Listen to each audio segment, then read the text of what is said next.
All right, day 18, lesson 4.5. This is the last lesson of the unit. And we're basically going to use what we've been doing with proportions and bounce around between geometry, word problems, visual problems, a little bit of statistics, and a little bit of algebra.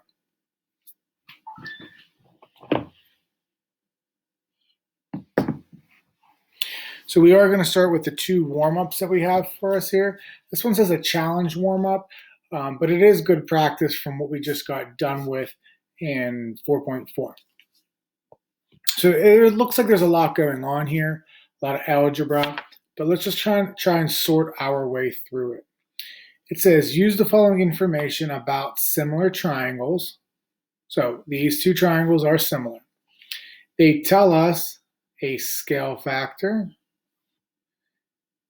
and this is the best that we know about area, and this is the best that we know about perimeter. So basically everything is algebraic to us.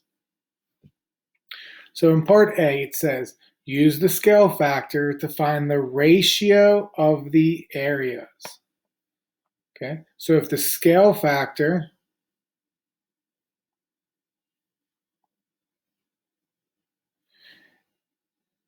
is 15:2,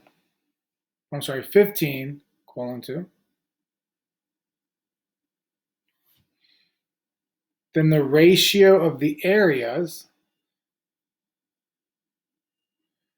is going to be 15 squared over 2 squared, which is 225 over 4.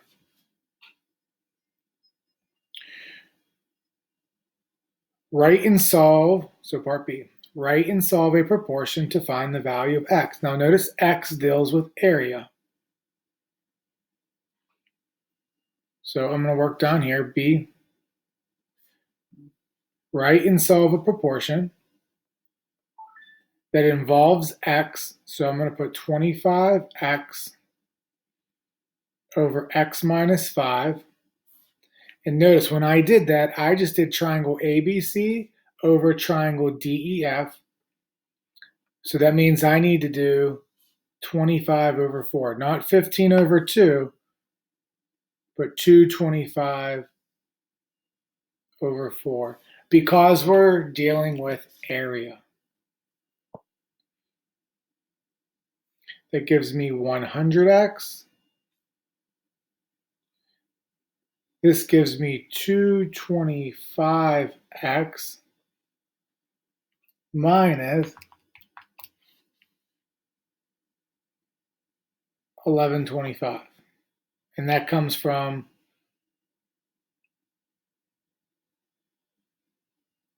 the distributive property right here.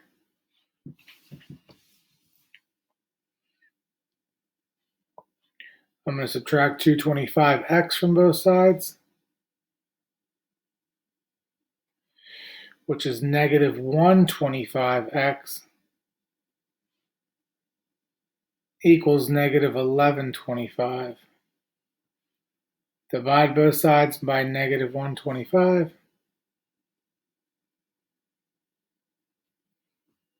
X equals 9.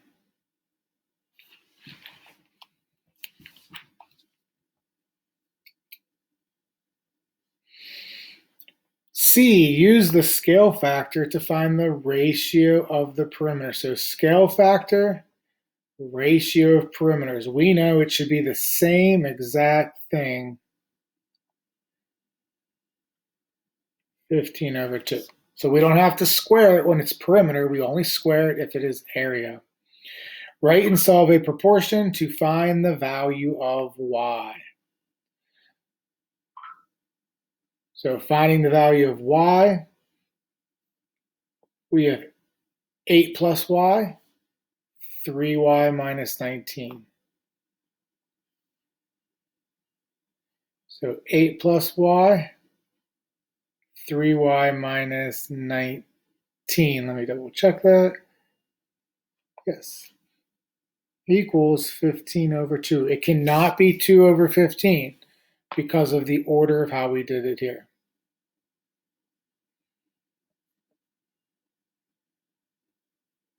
So we have the distributive property twice. I'm just going to write that out just in case we do need to see that.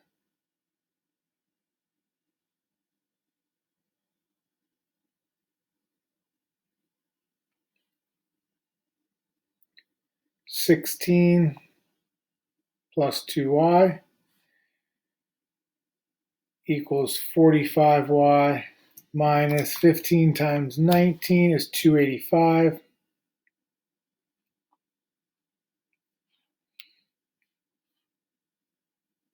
I'm going to subtract the 2y to the other side. I'm going to add the 285 to the other side. That gives me 301 equals 43y. Divide both sides by 43. Y equals 7.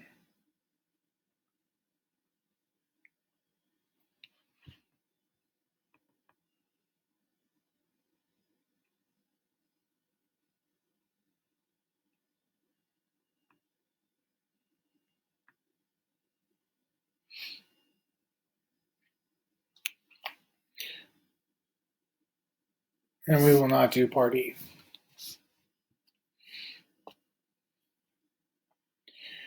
All right, explain why triangle CDE is similar to triangle ABE. So I need to explain that these two triangles are similar. So I'm thinking I could explain it using side, side, side. I can explain it using angle, angle, or side, angle, side. I don't have all three sides, so I can't do side, side, side.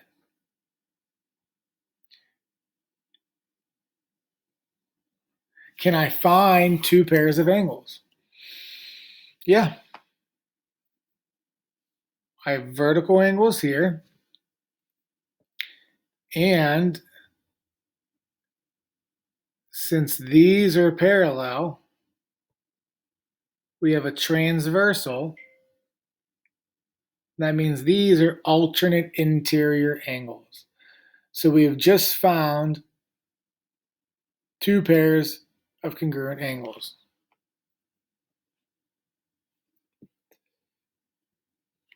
So based on angle, angle, we have two similar triangles.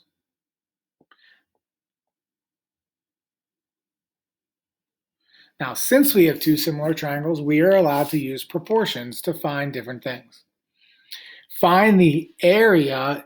Anytime they say area, that should jump out at you.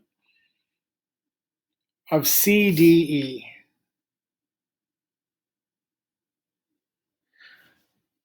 Well, it's a triangle. Area is base times height divided by 2. And I only know the height. I do not know the base. Now, if we wanted to find the area of this smaller triangle,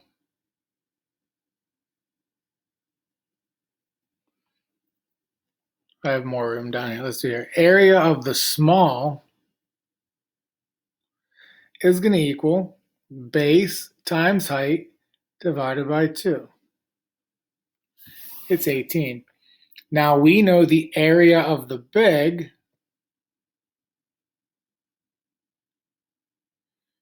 is going to be bigger than 18. How much bigger? Well, we need to know, how did this triangle grow? And when we ask that question, we're really asking, what is the scale factor? The scale factor is how corresponding side has changed. Like 12 has changed to, we don't know. If we knew that, we could find the area. But we do know that 3 has turned into 7. So that's our scale factor. The small one is 3/7 the size of the big one. And since we're dealing with area, we know that the ratio of the areas should equal 3 squared over 7 squared, which is 9 over 49.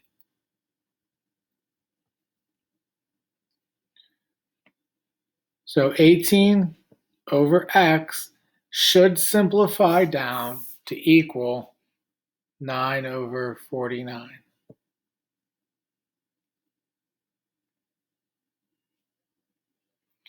Eighteen times 49,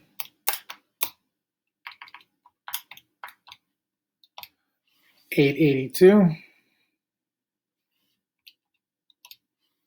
Divide both sides by 9, we get 98. That's the area of the big.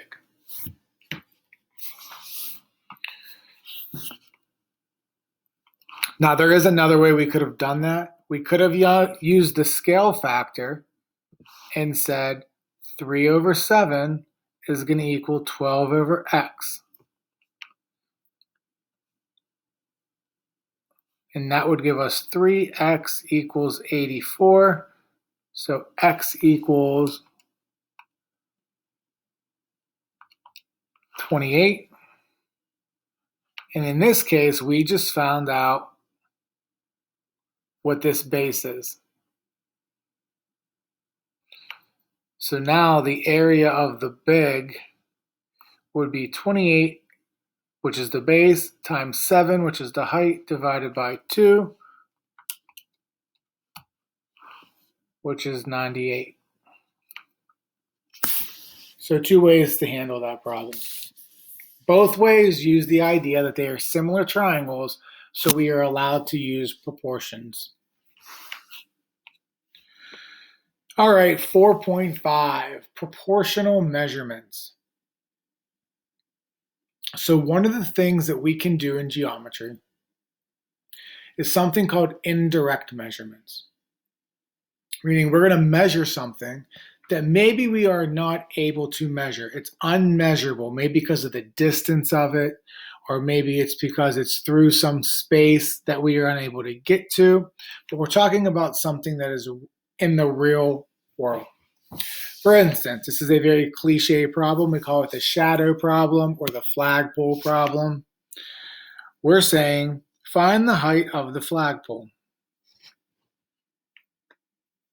Notice, both the flagpole and the little person are perpendicular to the ground. So they are both 90 degrees. And what happens is the sun comes over both of their heads and will cast a shadow of the flagpole and a shadow for the person.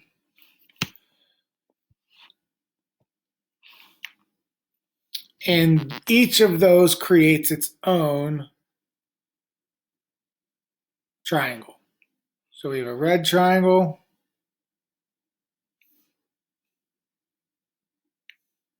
and we have a blue triangle. And if I take those out and make 2 separate ones, so blue triangle and red triangle, this is x and 85, this is 6, and this is 10. Now you might say, let's just set up a proportion. What tells you that you are even allowed to set up a proportion? It's the idea that those 2 triangles are similar, meaning that red triangle is a mini version of that blue triangle. And the only way to know that is if we can prove side, side, side, angle, angle, or side, angle, side. And we've already said that they are both 90 degrees. And what happens is then the sun comes over the top of the flagpole and over the head. They create the same angle. So this angle and this angle are exactly the same. So there is our angle, angle. I'm not going to require that you guys do that part. I will allow you guys to assume that the triangles that you're dealing with are indeed similar. So really, this is just a 4.1b problem. So instead of it being a word problem, it's a picture problem. So x turns into 6 the same way that 85 turned into 10. So 10x equals 510. X equals 51 feet.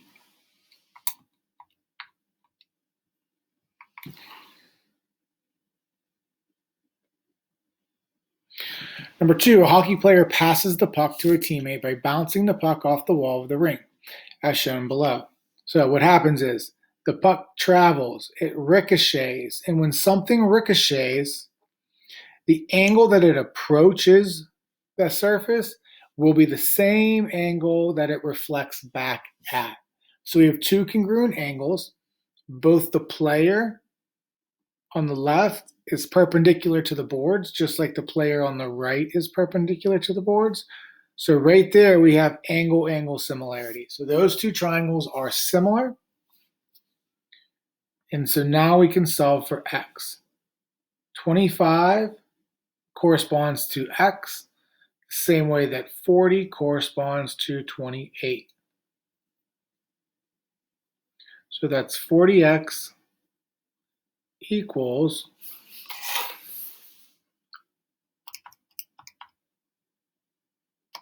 700,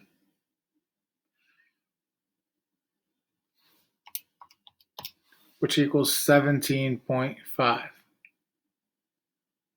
feet.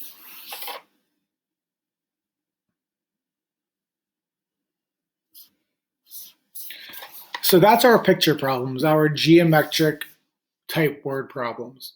And it's all about the visual there. Now these are more of our algebraic problems. And I believe we had this problem back in, I think it was the 4.1b homework. So let's look at it again. So maybe you didn't get it in that homework. Let's look at it here. A ball rolls down a ramp with a slope of 2/3, meaning this ramp has a slope of 2/3.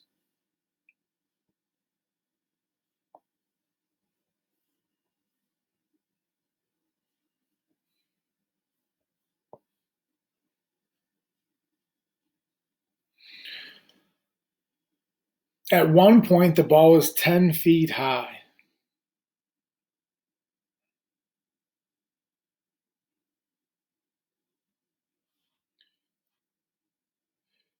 At another point, the ball is 4 feet high.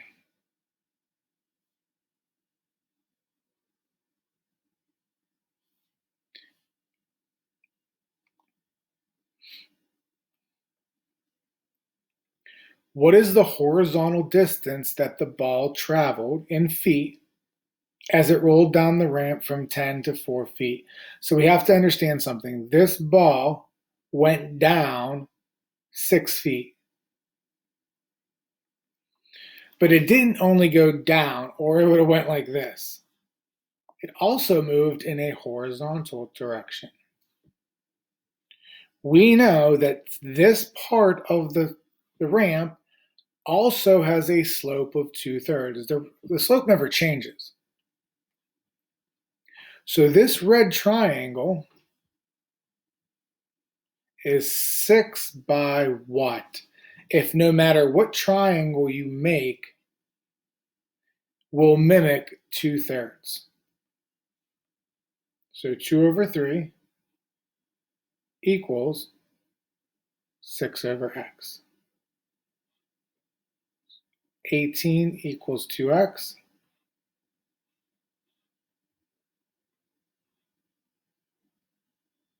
X equals 9.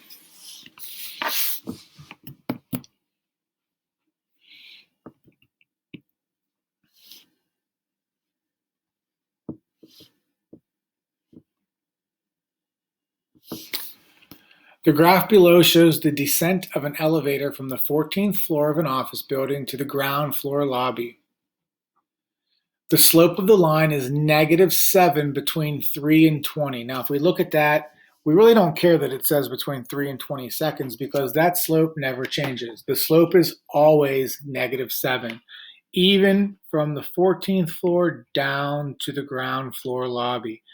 So they could have just said the slope is -7 from the 14th floor to the ground floor lobby. We don't care about the 3 to 20 seconds. So just like before, the slope is -7. Notice how I added the denominator of 1 because I know I'm going to use it in a proportion. How far did the elevator descend in the time indicated by the marked vertical distance on the graph?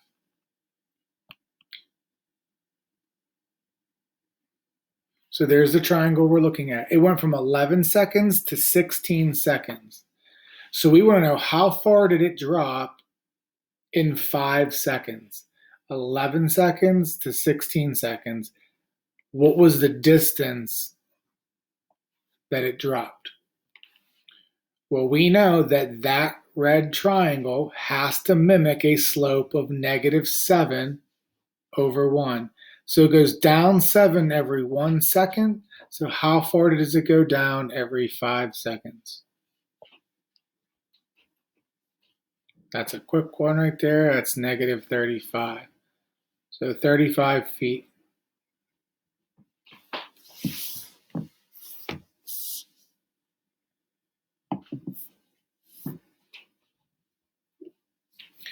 All right, so now we're going to do some proportional statistics. So remember, as we've been setting up these proportions, we've been using some type of guide, whether it's a scale factor, whether it's two shapes, whether it's a slope compared to another slope. In statistics, we are going to compare a sample to a population. And in statistics, we like to assume that a sample will represent the population. So Jonah is making a college spending money budget. The circle graph shows how he is planning to use his savings for the year.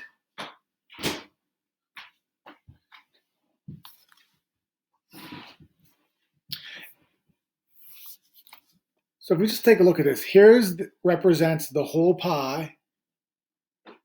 This represents the entire budget. And it's just broken up. If Jonah is able to increase his total budget to $4,000, meaning this pie is going to get bigger,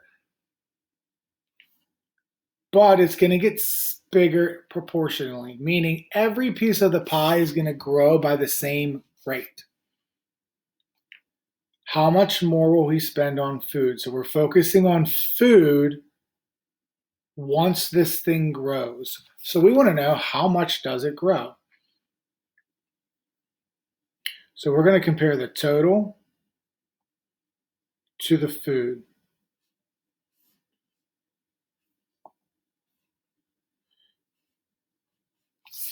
So food is 700 out of what? Some mental math here. We have 700 and 300 is 1,000. Another 1,000 is 2,000. Plus this 1,000 is 3,000. 3,020. I'm sorry, 3,200.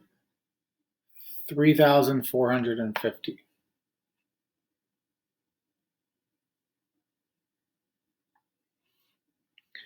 Now, if this grows to 4,000, how is the food going to grow?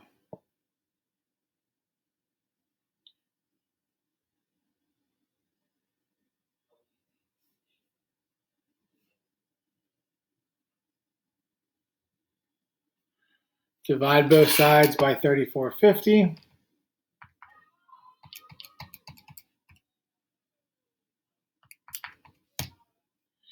X equals 811.59. So how much more will he be able to spend on food? About 812 minus 700. So about $112 more.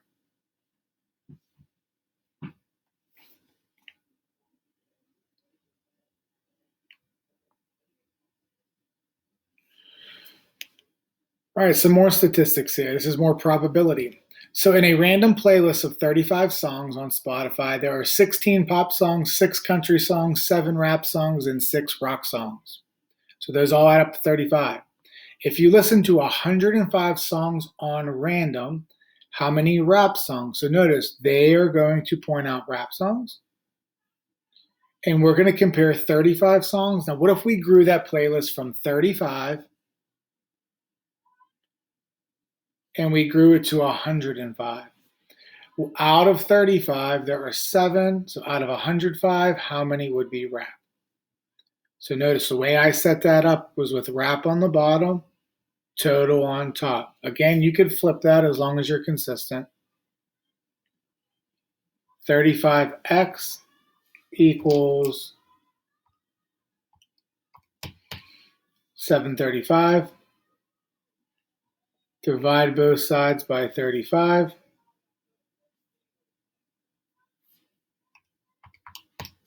$21. So there would be 21 rap songs.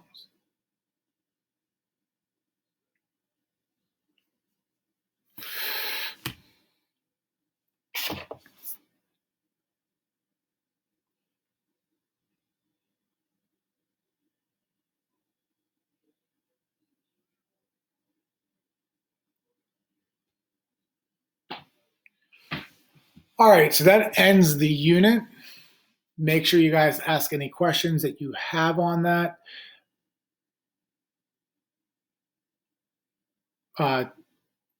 Look at the exit ticket. Make sure you're tuning into any office hours, any live reviews that are coming up, which will be next Monday. And just make sure you guys are staying in contact with me, getting anything that you're confused about, get it out in the open, get it clarified. If you rather have a one-on-one session, just message me and we can set up a time.